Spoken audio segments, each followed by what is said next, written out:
નમસ્કાર. આજે આપણે આપણા પાઠ્યપુસ્તકનું પહેલું પ્રકરણ ભારતનો વારસો સમજવાના છીએ. ચાલો તો સાથે મળીને એક મસ્ત સફર શરૂ કરીએ અને જોઈએ કે આપણી ઓળખના મૂળ ક્યાં જોડાયેલા છે. તો સૌથી પહેલાં તો એ સવાલ થાય કે આ વારસો છે શું? શું એનો મતલબ ખાલી જૂના કિલ્લા મહેલો જ થાય? કે પછી આપણા ઘરમાં પેઢીઓથી ચાલતી આવતી વાતો, રીતિરિવાજો એ પણ વારસો કહેવાય? ચાલો આ સવાલનો જવાબ શોધવાથી જ શરૂઆત કરીએ.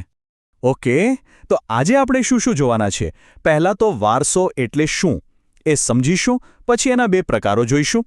એ પછી ખાસ આપણા ગુજરાતના વારસા પર નજર નાખીશું. પછી જોઈશું કે આ વારસો બનાવ્યો કોણે અને એને સાચવવાની આપણી શું જવાબદારી છે. અને છેલ્લે એક ફટાફટ રિવિઝન કરી લઈશું.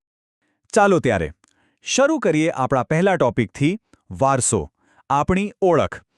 આમાં આપણે બે બહુ જ મહત્વના શબ્દો, સંસ્કૃતિ અને વારસાનો મતલબ શું થાય છે એ એકદમ ક્લિયર કરીશું.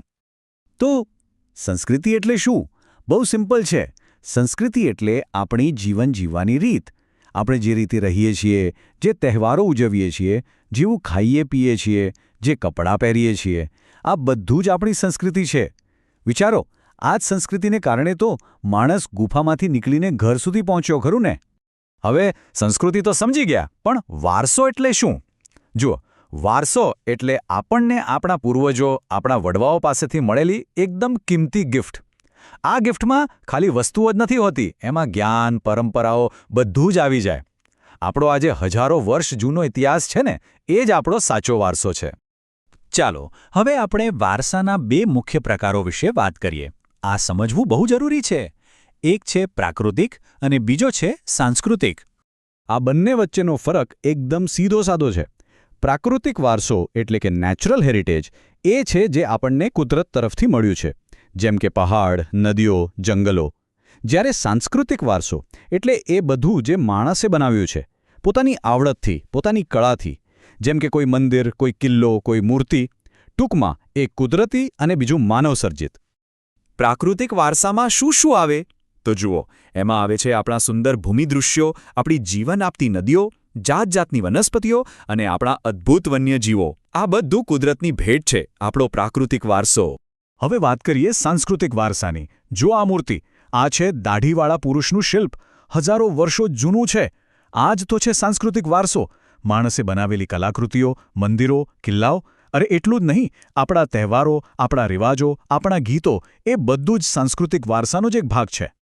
ઓકે, તો હવે આખા ભારતની વાત છોડીને સીધા આવી જઈએ આપણા ગુજરાત પર. આપણો ગુજરાતનો વારસો પણ એકદમ ભવ્ય છે, હં? ચલો એના સાંસ્કૃતિક અને પૌરાણિક સ્થળો પર એક નજર કરીએ.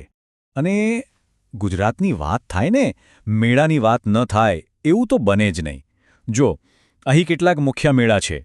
મોઢેરાનો મેળો, ભવનાથનો મેળો, તરણેતરનો મેળો તો કેટલો ફેમસ છે. શામળાજીનો મેળો. આ બધા મેળા એ આપણો જીવંત વારસો છે, જ્યાં આપણી સંસ્કૃતિ ધબકે છે.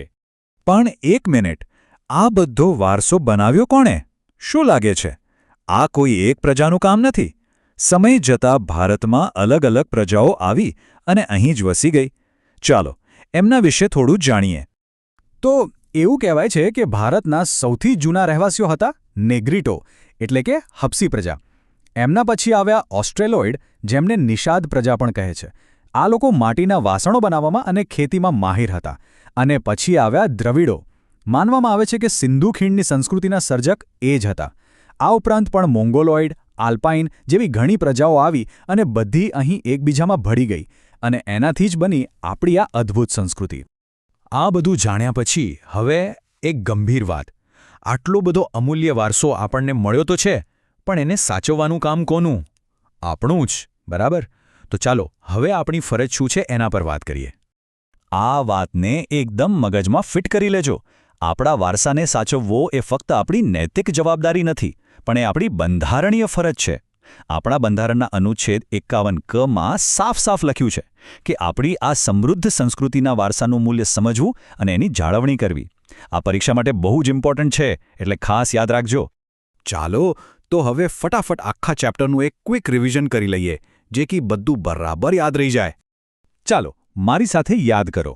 સંસ્કૃતિ એટલે જીવન જીવવાની રીત. વારસો એટલે પૂર્વજો તરફથી મળેલી ભેટ. વારસાના કેટલા પ્રકાર? 2, પ્રાકૃતિક અને સાંસ્કૃતિક.